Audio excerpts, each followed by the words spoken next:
welcome to another episode of the DewatchPod. I am your host, Jorgen Smorgasbord. And I am Jim, with a G. And we're back, baby, and we're remembering how to do intros again.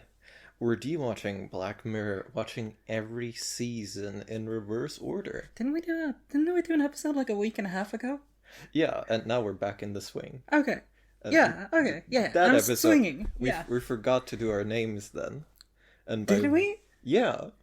You really have the mind of a podcaster. Thank you. Just forgetting immediately once you get up. I'm in the zone. What episode did we watch this week? We watched Playtest, Jorgen. The second episode of season 3. And what shall we say to our dear listeners about whether or not you should watch this episode? I'm leaning yes. Really? Okay, that's a hard no for me. It's like a brutal no. It's like one of the clearest no's so far. Editing Jorgen here. I've since also switched to no because this episode, while being like a reasonably competent horror thing, is not very emblematic for Black Mirror. In any case, look at the content warnings for this episode. Editing Jorgen here again. Genuinely just do look up the content warnings for this. There is just too many to reliably list. And that being said, we do only lightly discuss most of them, and we only go in to detail on one lightly gory cool fight scene. So we're not very explicit in the discussion of it. Oh god, yeah, we're gonna have to do a bit, huh? Yeah, no. I don't even know. Just before watching, just look at the content warnings, or don't watch. There's gonna be a few in there that I don't even know how to describe properly, but we definitely have the content warn about. Yeah, no. Well, I guess we'll see. Yeah. That being said, we have an American. We have an American. That is where this story begins. Yeah, this episode begins in he calls it something. What do you remember what he calls it? Syracuse? Syracuse. Oh my god. Yeah. Which you hear a lot for some reason. Yeah, and he sees the Athenian navy coming. Now I remember why that's so oddly familiar. But yeah, no, probably a big city in the US or something. I think it's like a middling city, yeah. But it gets a lot of mentions in media. Do you want us to Google how many people live in Syracuse? Yeah, you do that while I go ahead with the quick summary. Our American protagonist, whose name I'm not sure we get, leaves home for some world traveling, and there's an extremely minor note that's not worth discussing at great length, where Charlie Brooker has just imagined a minor feature for the phone where it lets you hang up with a justification for why you're not taking the call, which I'm not sure if that's a feature I definitely don't want in my life, but it's certainly just a very direct he's just imagining technology in very minor ways for once. And Syracuse has a population of 148,000 people in New York. But it gets, I guess it's in New York. To be honest, I was looking too far down the Wikipedia page, so I just found a lot of other towns named Syracuse, the biggest of which had 3,000 people. Oh, that's very small. Anyway, yes, where were we? Outside of Syracuse. Yeah, he's sneaking out to do a backpacking trip around the world, and we get a montage and catch up to him in his final stop, Britain. Did I just assume it was London? I mean, that's a fair assumption. I suppose. He's flying to America. Nowhere except Heathrow has flights to America, I reckon. That's completely made up. I assume they do. And he hooks up with some British lady. A British lady. And they have acidic chemistry, and by acidic I mean it's unpleasant to watch, and they're very annoying. It's painful, but it's realistically painful, so I really can't fault the writing on that part. Yeah, no, I've been on dates like that. To flag this, our protagonist is aggressively American. And aggressively, I don't know if this is this might be a directing thing, but he does feel very overacted, you know? I don't know. I feel like this episode just has it out for Americans. I think there's an aspect of that. But yeah, Um, he really goes hard in for being the annoying American tourist and like goes who whoa can't at everything. fucking shut up. Yeah, he absolutely cannot do that. And we love our American listeners, if there I are don't. any. Jorgen loves our American listeners. I don't. There might be some by the time that this episode comes out. I don't think we necessarily have any yet. Anyhow, and he his credit card gets fucked up. And he's like, I've been like intermittently making money on this platform. And it's like gig work, but for some reason not completely awful, except in this case, of course. 100% of the examples of gig work we get in this episode are completely awful. What are you talking about? We but get one and it's... Yeah, well, we'll get to that, but it's really It's bad. implied that it pays actual money, which is very unrealistic. I suppose. Yeah. But yeah, no, he gets gig work to like playtest a game, and they're like, oh yeah, no, we put a chip in the back of your neck so to make you see things. Yeah. Which They're very particular about it being AR and not VR, which I want to say, very 2016 pilled somehow, right? Oh. Well, it was around the time like VR was starting to be like a big thing, and they're like, no, this isn't VR, this is AR. I didn't pay attention to that whatsoever. Extremely fair. That's very 2025 pilled of you.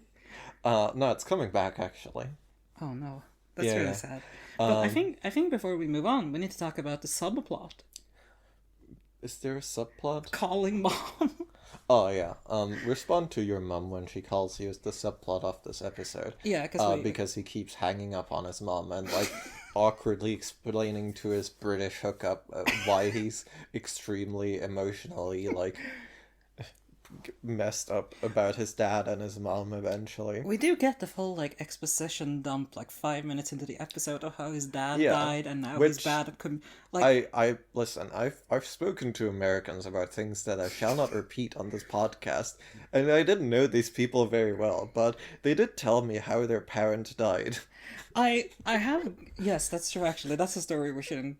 No. I have heard the explanation that Americans do sometimes just speak like Oblivion NPCs, and I've never gotten to test that myself, but I find it very interesting.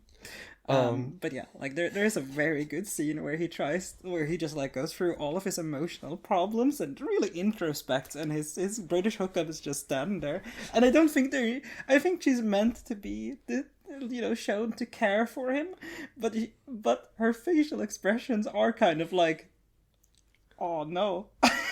I mean, like it's a conundrum, isn't it? Yeah. Like, and then there's like the cultural clash. There's a lot of things going on here, and I don't think it's executed particularly poorly or particularly like there's. It's just remarkably upfront, I think. Yeah. Which is interesting. Having gotten all of this guy's backstory out of the way, we get into the meat of things. Yeah, He meets Hideo Kojima. actually, we should get a bit deeper because he has a bad relationship with his mom, and he was like taking care of his dad while he died of early onset Alzheimer's. Right, yes. Which is their way of getting out of casting a middle-aged person for this role, which would have been actually so much better. That is a very good point. And yeah, he's like, all right, my credit card's fucked up. I guess I will playtest a video game to get the money for a ticket. A thing that in this world is not conceivably plausible because people don't get paid that well for this sort of thing. But he does submit himself to dubious medical experimentation, and I guess he is a backpacker, and that all makes sense in a way. Yeah. Except for them getting actually paid for it well part. Yeah. But Anyway. he goes into this game company, and they're very big, very fancy, very British. And his hookup's a journalist, so she's That's like... true, and a tech journalist, and a gamer. It is established that she is a gamer. She's a gamer. She knows... I thought they were gonna talk about what the singularity is. Yeah, but... Well, they did. They like exposition talked about the singularity, and then it doesn't come up. And it's just like... I'm trying to segment this in my head because there's a moment where Charlie Brooker goes into the two gender, as she goes like, yeah, women are smarter than men, and I'm trying to think like, has that happened before? Because like I have a very distinct memory of that happening before, and I don't know if that's a real memory or I not. have no recollection. Okay, So, who's to say? that's a very fair point. Yeah, she is like, hey, can you get me the scoop? I will give you big money, Yeah, big dollar sign, and yeah, he's going in for this playtest, and the phone rings when initializing, and the playtest is like, he hallucinates gophers, and he plays whack-a-mole. yeah, And it's genuinely very charming. They've got like this cute little gopher, and then the playtest lady is like, "Hey, do you want to go in the hardcore playtest and get even more money?" Because this, as we could tell, was very tame. yeah. And he's like, "I love money," He does love money. and he It's never goes, specified how much money, which is I think Yeah. slightly funny. yeah, and basically the hardcore playtest is spend a night in this house we like used for our haunted house game, and just like let this computer chip do its thing, terrorizing you with the things that dwell in your mind. Yeah, And and this guy is just like, hell yeah, dude! Like he's excited for it. yeah, and he talks too much, and she's like, "Oh man, you talk too much. You're clearly covering for your fear," which is true. He has a lot of anxieties, our boy, and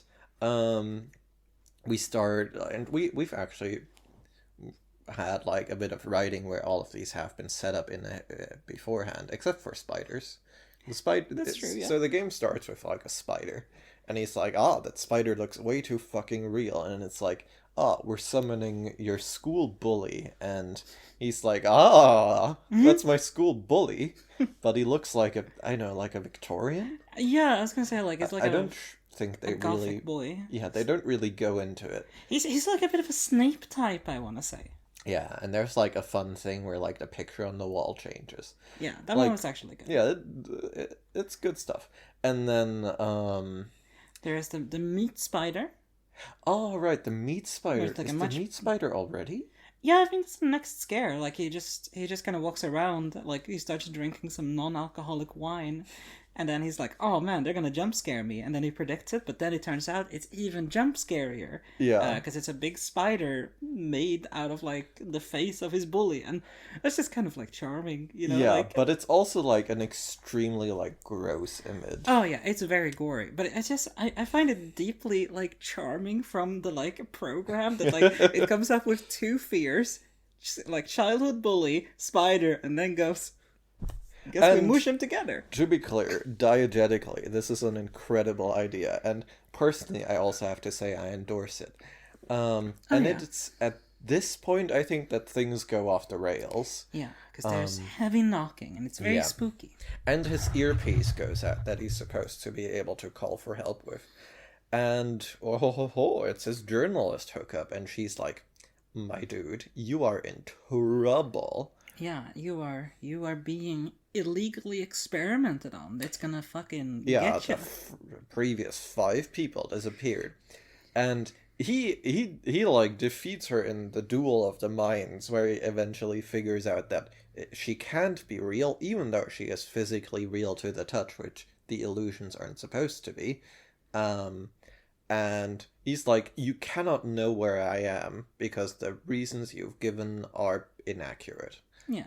And then she becomes like she like turns on, I don't know, stalker mode, Yeah, and like grabs a knife and so on and so forth, and we get like a fight scene that's pretty cool. And eventually like he pulls her face off, and then like she's got him like stabbed in the back with the knife while like the meat spider was distracting him. And he pulls her face off, and she's like Red Skeleton underneath. Wait, that's a stand-up comedian. I mean Red Skull from Marvel. And he like just like pulls the skull onto like the knife that's stabbed through his neck, and it's like super sick nasty. It is great, and that's unfortunately where it ends. Yeah, well, I think it's a like a good midpoint, I suppose, high point. And at this point we enter into like sort of the actual climax of the episode, because at this point the like sort of person who was supposed to be talking him through the procedure like jumps back in and is like, yo, you haven't been listening to me. You've been going crazy in the coconut. Yeah, we got like a solid, I want to say, a minute and a half of him going, I felt physical sensations. And she goes, no, you didn't. And then we just kind of go back and forth on this for a very long time until she goes, maybe you did. Because we haven't really tested this before, so maybe you did feel that. Yeah, no, and like we're sort of stretching this a bit, unfortunately, but there are two things that we would like to flag because they're not worth bringing up at greater length at this point, which is that like all of this happens before like 8 p.m. Yes. Like he's completely lost it by like 8 p.m. Before like the things start showing up. I think he loses it at the first like normal spider, like the aftermath of that. He's already like, yeah, no, he's just like, he is fucking jumping. This is the man who, like, after the plane crashes, he would immediately look his fellow passenger in the eye and goes, I need to eat your flesh. Everything's screwed. I need to start eating humans. Well, he's just like a scaredy cat, you know? He's just like this, like from the the spider has him like at maximum scared, so like he's already screwed. Yeah, no, he's just like, I can't get more scared than this. This is a man who would have become very popular on YouTube in 2009. Yeah, let's. But yeah, this is where they pull off probably like, I think maybe my favorite like one line, which is where like he goes like, I need to get out of here, like safe word stop, which by the way, bad safe word practice I would say in general. Use pineapple like a normal person. Sure. But then they go, you need to get to the access point. Which is like the most video game possible like way out, which to be fair, like this is supposed to be like diegetically nonsense. I think so too, but it just strikes me as such a I like, this is what I imagine that if you're like a tech support person, when your client, like, you have no idea what's going on, you just go like, I think you gotta access point the mainframe at the digital wire, like this is like clearly her making some shit up. Yeah. But yeah, and the access point is of course like several levels up in the spooky house. Like at least one, for sure. And also, like, the man seems to have negative cardio. Like, I think around that point, I was like, did we get, like, hints that he was a smoker? Because it doesn't seem like that bad of a staircase. And he's, like, traveled around the world. Yeah, so this is just, like, pure fear. Like, this is where I almost feel like the setup here is, oh, he's got, like, lung cancer or some shit. Like, that's gonna be the ending. Yeah, no, like, he has a weak constitution. But yeah, he sees the door and he has a meltdown. Yeah, he like, just... my mom's going to be behind this door. The system knows my weakness, and it's just like, it's gonna get to me. Like, it's gonna and there's nothing behind the door, and then we get into his major fear, which is dementia, because at this point it's like, the system is eating his mind and it's eating his memories, and is like, he acts as hard as humanly possible because he has like a meltdown while they're like trying to shut down the procedure, and they're like, we can't shut down the procedure, it's tunneled too deeply into your brain. And then he wakes up. Yeah, then he wakes up in the office of Hideo Kojima. We forgot. Like, the second playtest is in the presence of soulful Asian man Hideo Kojima. Yeah, who is, by the way, the most handsome person in this episode. Yeah, no, he has a personal warmth. Yeah. Like, great guy. From, like, he just has a screen presence that's genuinely, like, comforting. And, you know, they're like, oh man, the machine's too powerful. He's been only under for 1 second and he's already going crazy. The man has been thoroughly cooked.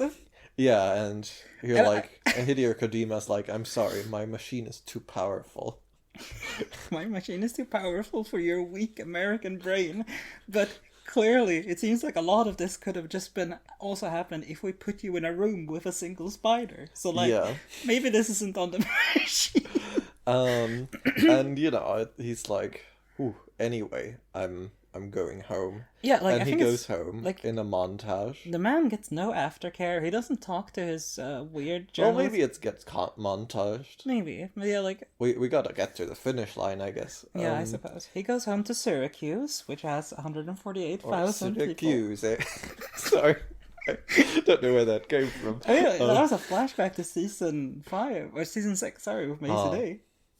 And he's like, we obviously know that something's wrong, like from the moment where like he calls out to his mum like when entering the building, and she doesn't immediately answer normal style, and he finds his mum, and his mum is like unable to see him, and she's like crying, and she's like, "I got to call my son," and it's like, "I'm right here, mom," and he goes hog wild.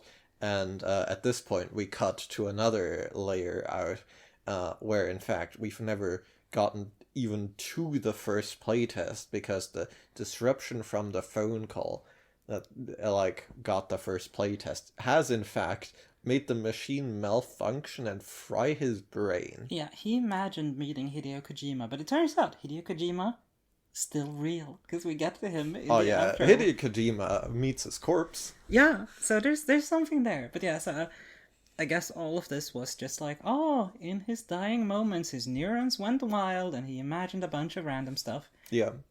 Which, Sure. that's probably kind of what happens when you die. Oh, but maybe.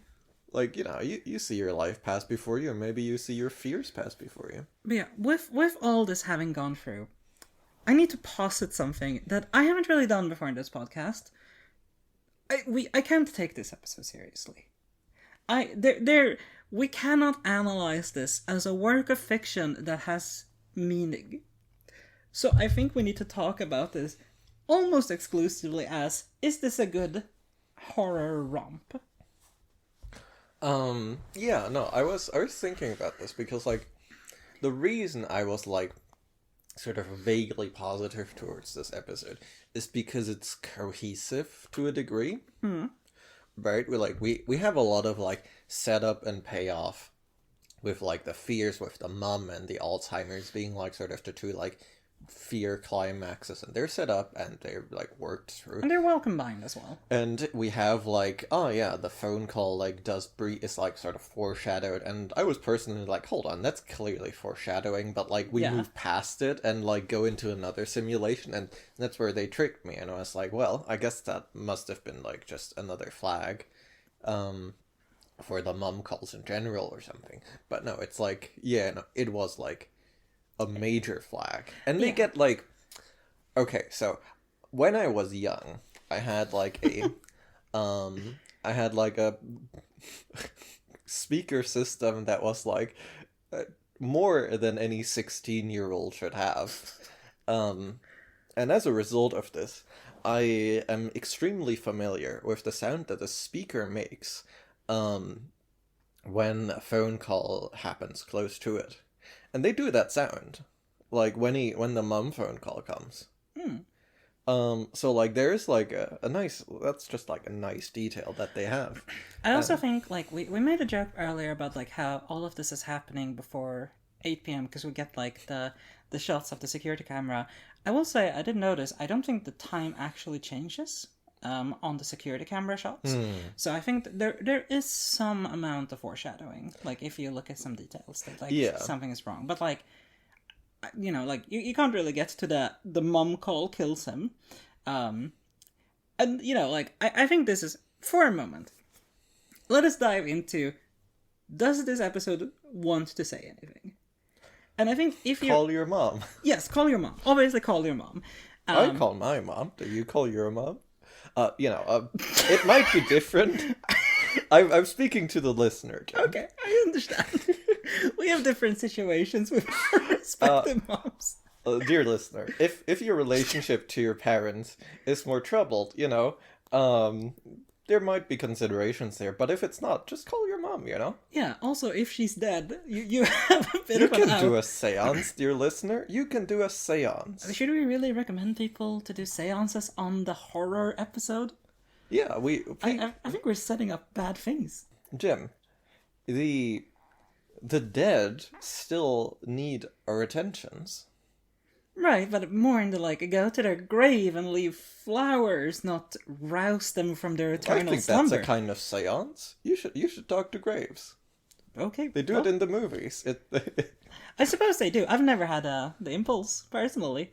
Well, you know, like it's. I mean, I've never done it either, but you know, they needed to resolve big emotional moments in the movies. I think this tangent is really exemplifying how we feel about this episode to an extent. But yeah, like it does really push. You should call your mom, and I think here, like, if we're trying to stretch it a bit, as we have been known to do, especially in the earlier seasons before we lost faith, it's something about like using, I suppose, adrenaline, but also like the virtual world as a way to escape psychological problems. And it doesn't really discuss it. It just kind of pauses it straight, like, yeah, sometimes. And like, this is the part where I was really shook, because I didn't remember that he does, like, our main character, or annoying American who appears to have the brain of a 16-year-old, fully introspects when he's talking to his hookup. Like, he goes, yeah, like, I don't want to talk to my mom. And this is where I expect, he's going to say, like, oh, it's boring, I want to go out there and live life. But he goes, because of our dad dying young, I have some emotional issues there, and talking to her, like, really brings them out, and I don't know how to handle that, so that's why I run away. And I go, this is 6 minutes in. Well, he did travel around the whole world to reach this insight.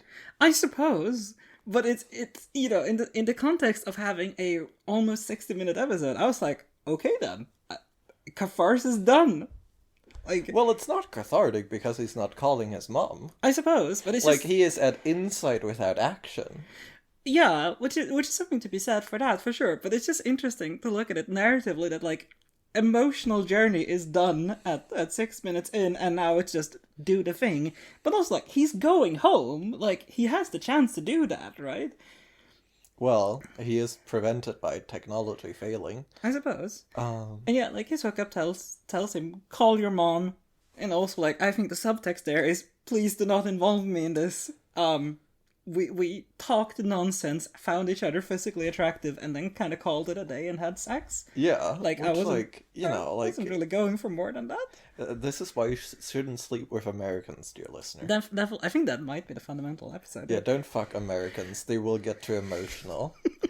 They will give you the Oblivion backstory dialogue. You will get a quest, and you will not be able to get out of it. Oblivion, for the listeners who aren't versed in this sort of pop culture, is a video game where NPCs, non-player characters, tell you things about themselves very quickly. Thank you, Jorgen. We have a broad audience, maybe, at the time this comes out. I like your you know, your ambition is where I'm gonna put this. Anyway, They call me Ambitious Jorgen Smorgasbord. pretty good. That should, can you put that in to, like, as a little start to this episode? No. Okay, that's fair. That makes a lot of sense directorially. Anyway, does this episode try to say anything else? Because I kind of don't think it does. And that's fine. That is not me critiquing the episode. I just want to get it out there. Does it try to say anything else? Like, this episode is not very interested in technology. This episode is using, like, technology the way that a fable uses magic to go, like, well, and because the young man did not call his mother, he died horribly. And it's very grim, like as in the grim fairy tales, right? Like, that is, yeah, it is just like an extremely, like, straightforward morality tale about calling your mum. Right. That is what this episode is about. But it certainly puts that in a very strange way, because I think if you don't call your mum, she will call you and accidentally kill you. Is like, well, yeah, that's just like the mechanisms of fate punishing you for not calling your mum. Yeah, it's just very interesting, because I feel like usually you try to be a bit more applicable, you know, like the turtle and the hare at least was like, oh yeah, like, failing in a race. That kind of makes sense if you get too hubristic about things. But yeah, sure. Like, I think we can accept that. Yeah, I guess the key question is if there is any like meaningful technology commentary in this episode. And I think it's interesting to compare it to Archangel, because Archangel had the idea of like, Archangel hits you with a message no one disagrees with. That is, parents can be overprotective, and that's bad. Mm-hmm. And this message is, call your mom. You should face your emotional avoidances. Everyone agrees with it. Archangel actually did something with its technology, right? In a way that anchors it in the real world. I don't really think that's what's happening here, right? Like, we could talk about, like, internet addiction, maybe, like, getting lost in digital worlds. We have friends who use VR chat, and I'm not going to comment further on that. But, like, you could think about that as, like, a way to do emotional avoidance, but it's not really what happens here, right? Like, he doesn't even seem like a super techie guy at all. No. Like, he's a backpacker. He probably dates ayahuasca. He's less technological than the only woman we meet. It's a very feminist episode. I wouldn't go that far. No, I wouldn't either, but I don't think it passes the Bechdel test. It definitely doesn't. Yeah, no, it definitely doesn't. Oh well. But anyway, is that where we're done analyzing the themes of this episode? I'm genuinely trying to think, like, because the horror, like, if the horror game is technology, like, turning our weaknesses against us, like... You can extend that to, say, social media. I guess you could say that it's, like, sort of an analogy for, like, the phone makes it easier to not talk to your mom, but the phone makes it easier to talk to your mom. Yeah, he wouldn't have had the opportunity, right? Like, yeah. Him traveling would have precluded that in the first place. Like, before we had the internet, like, you could just, like, lose track of people who were like, you went to college with. Yeah, and I want to say, like, I think he explicitly says, yeah, I went on this trip to get away from my mom, so, like... away from his feelings, too, Yeah, for sure. Yeah. But, like, I think he explicitly says about his mom, too, like... Which does, and traveling is something we've been able to do for a while, Yeah, technology doesn't really have, like, a particularly enabling role. Like, he could have just, like, met a wizard who's like, yes, try my potion. And he's like, because you didn't call your mom, the potion killed you. Like, that's all there is to this. When you prescribe it, when you describe it like that, I'm kind of turning around. I think maybe you should watch this episode, there, listeners. But because that's the thing that gets me, like, the entire time watching this. Because I remembered this episode, and I had some motivation for you to analyze it, dear Jorgen. Mm-hmm. As you noted, while we were getting ready. The whole time, I kept thinking, is there more to this episode than... Man, it would be fucked up if there was a fucked up program that, like, really fucked with your brain. And that's it, and also you should call your mom. Those are the two parts of this episode. I mean, we have the benefit of foresight. Because we have seen the episodes that come after this, but in you have seen the episodes that come before this. And this does just, like, very directly, like, fit into the lineage of, like, technology creates hell. Yeah. That Charlie Brooker is just sort of, like, intermittently doing. You want to know the fun added thing here? Please. This fits into the surprisingly rapidly expanding amount of episodes where Charlie Brooker realizes clearly nobody would like this in real life, and so he writes that into the episode.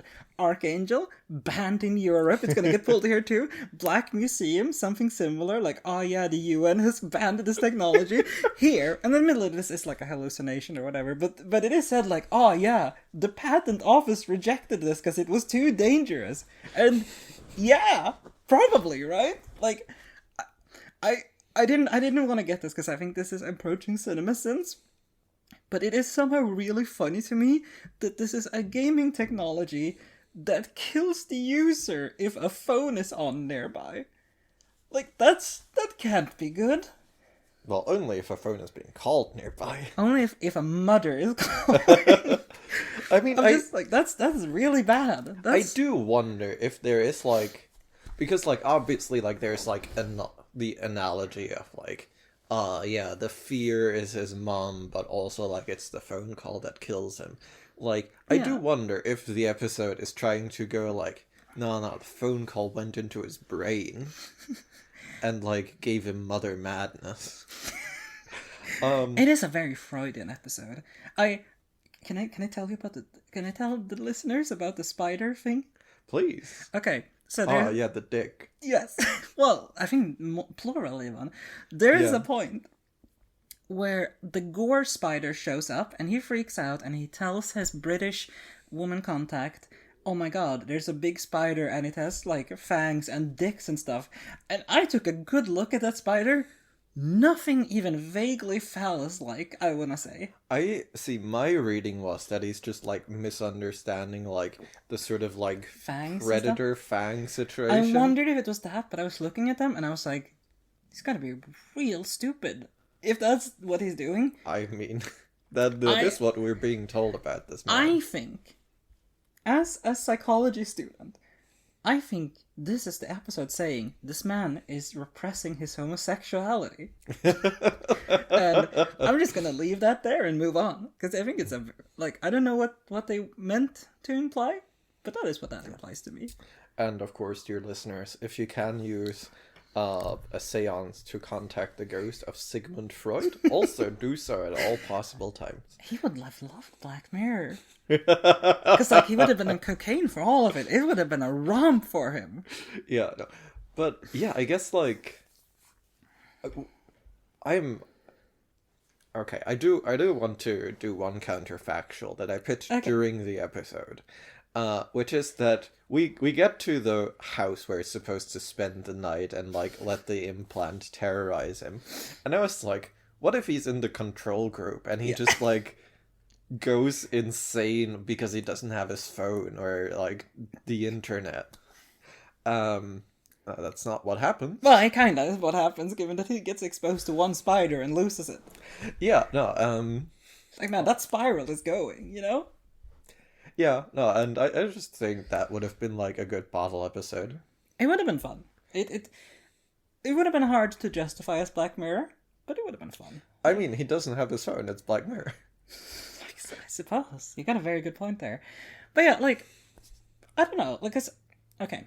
If I'm analyzing this from the perspective, is this a good horror romp?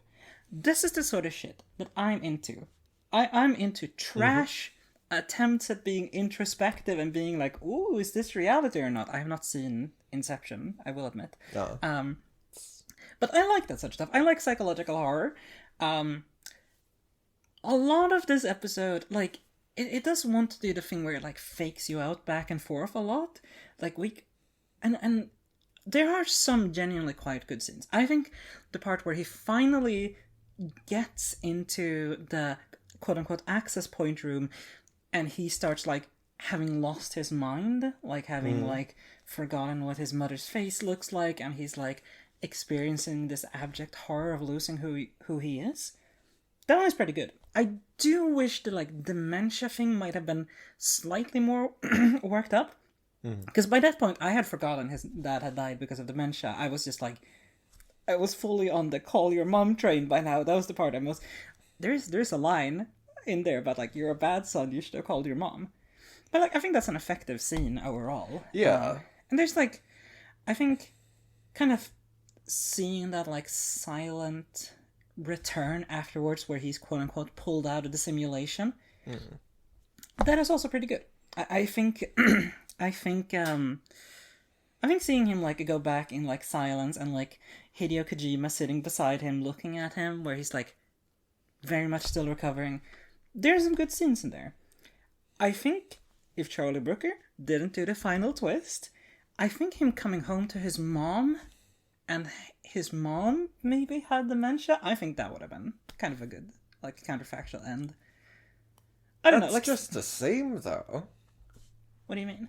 Well, it's like, oh yeah, you didn't call your mom, and because you didn't call your mom, you missed like her being lucid enough to speak to. Sure. It's like it's a like slightly more cogent version, but it's still like the same like moral to the story. For sure. I just think like, and maybe this is us having, or me specifically, having been ruined a bit by all of the other Charlie Brooker endings, twist endings. But it's just one of those things where, like, it's not as bad as the baby was blind all along or anything. But I did, like, I knew it was coming, and I was kind of like, okay. Like, that was kind of my reaction to the final twist that he had been, sitting in the very first playtest all along and had died. Yeah, it's like the twist ending is just like odd because it's like he's just dead. Yeah, he's just like, he has a moment of like, I guess like an epileptic seizure almost. Yeah. And then he's dead. And like, I'm gonna posit a theory, a hypothesis, because there's a certain thing that the episode ends on, where Hideo Kojima like asks, "Hey, what was he saying when he was having his seizure?" And the British lady goes, "Oh, he was calling out mom." And Hideo Kojima goes, "You should note that down." For unspecific reasons, but what, might as well, it's due diligence. And the camera really lingers on like additional notes called mom. And I think that's maybe why they wrote it like that, to be like, yeah, see, called mom. It's like he didn't call his mom, but then he called out mom, but it's like called mom. I think that's it. I think that might be it. Oh, yeah, it's I guess it's just a little bit of a simplistic morality tale, and I guess it suffers from like not being about something more interesting. Yeah, I want to say so. I want to praise this episode for having stuff happen. Yeah. By and large, like, okay, I'm annoyed with American man and British woman having the date, but stuff happens. It does go at a pretty decent pace, and it is realistically annoying. So I will say that it was a little bit painful for me to get through, but I accept it.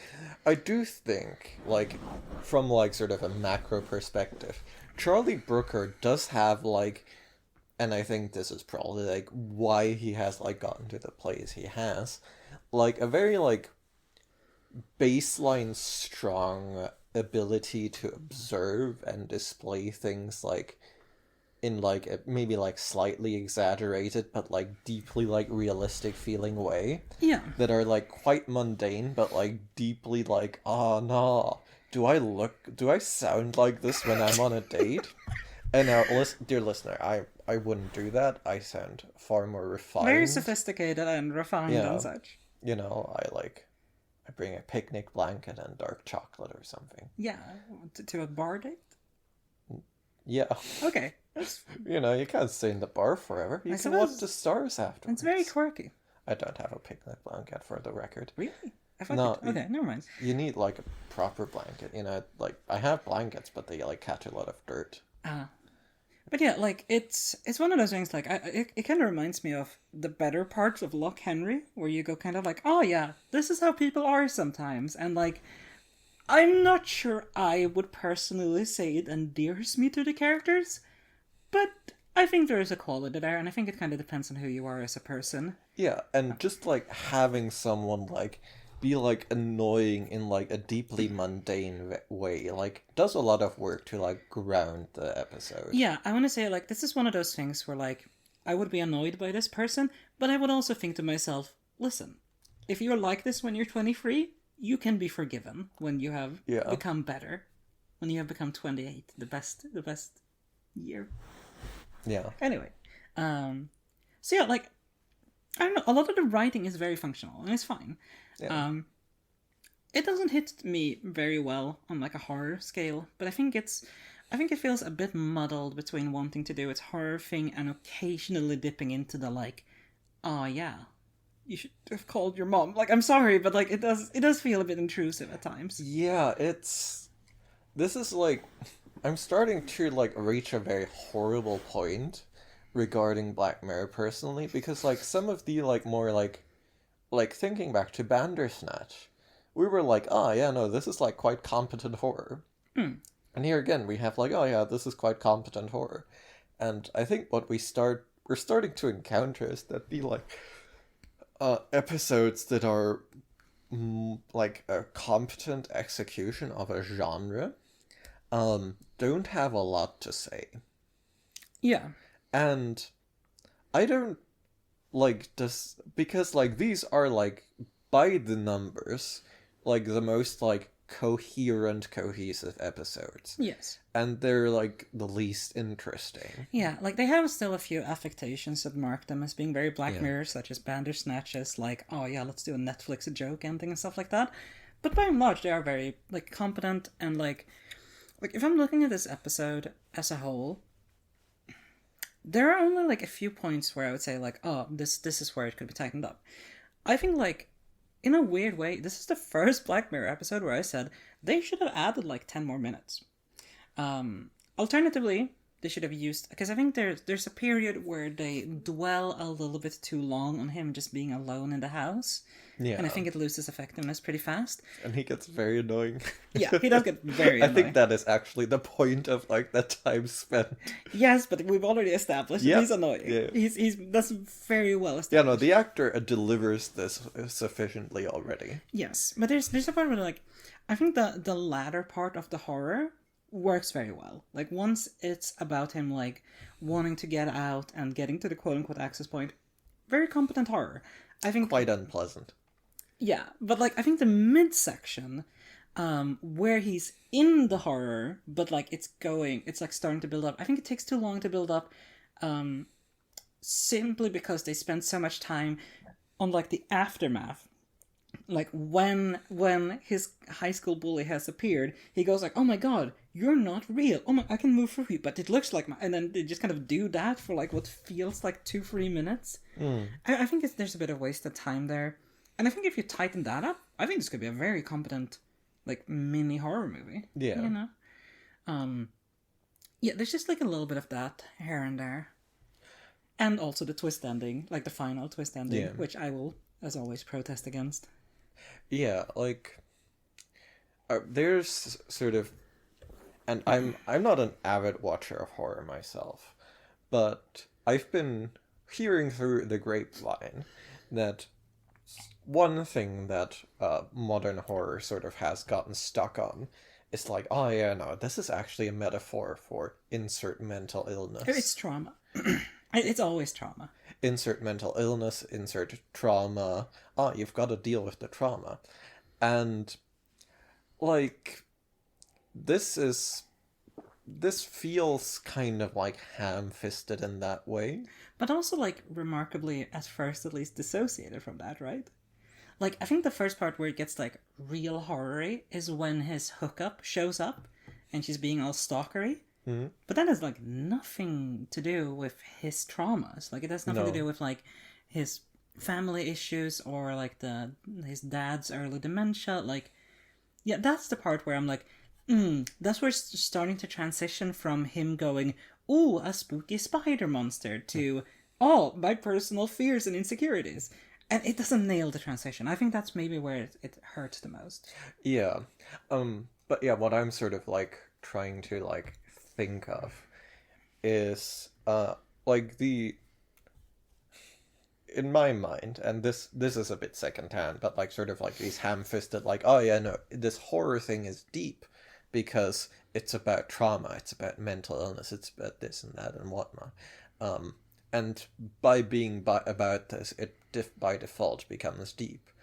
Like it sort of feels like it has a similar, like, because it has a thematic core nominally, it thinks it's saying something meaningfully, but It's like making Jesus allegories, right? It's like, look, this guy is on a cross at one point. Like, I know Japan has a big issue with this, where it's like any attempt at being like, oh, this is Christian symbolism, that must mean this thing is deep, right? Yeah, and in this case, it's like, oh, because it's a horror story with a moral, it's like, oh, this must be like deep and meaningful. Yeah. But like you're just like, you have only fulfilled like the formal criteria. Like, I guess I guess sort of my final verdict on this episode is the quite damning that it's not more than the sum of its parts. I think there's truth to that. I think it just does not have a core beyond, like, look, we are referencing dementia, right? Like, that is about as deep as it goes. Yeah. And I want to say, like, I would even posit that I think Bandersnatch is better. Like, yes, it's like, I think it's quite explicitly about schizophrenia, but I think it's, like, quite an interesting dive into that, right? Like, it does have some it does have some good stuff, genuinely. I don't think it's amazing, I don't think it's flawless by any means, but it's pretty decent. Well, it's not about technology. It definitely isn't. And this one isn't either. Yeah. So, yeah. the genre blots out the technology once more, and we're left without that much commentary to feast on. Yeah. So yeah, I think this is like, viewing it as just horror, I think it's okay. I think it's maybe like outright mediocre. And that's fine, because unfortunately that puts it pretty high on the list. Yeah, I don't know. Like, I think I'm done. I think I've spent. I will say I remember this episode as worse than it was, but I think that was mostly because what stuck in my mind was the twist ending, and yeah, I mean that's really bad, in my opinion. Yeah, and what I'm going to do in the edit is I'm going to have at this point changed my vote to no, don't watch this, because I am like. I think I'm usually the more, like, positive voice on this sort of thing. Yes. Because I tend to be like, oh, this is, like, a meaningfully Black Mirror episode, even if it really sucks. And I think it is worth seeing as a case study, and, like, having thought through it fully now. Yes, it gets some points for being a, like, cohesive horror story, but crucially, it does not get points for being, like, archetypally Black Mirror meaningfully. And because that is kind of the criterion I've sort of leaned most on, like, recommending and not recommending with, that will have been why I've done that. Alright, very fair. So, next time we move on to Shut Up and Dance. And, might I say, speaking that we talked a bit about the Brits and the Americans today, this one looks like it's going to be very British, because it has Radiohead as featured music. Well, we're looking forward to that, I'm sure. But you, dear listeners, you can continue speaking and dance. Yeah. I didn't thought I had something more to that. I was going to make an algorithm. Thanks for listening. Yeah, thanks for listening. We'll see you on the other side.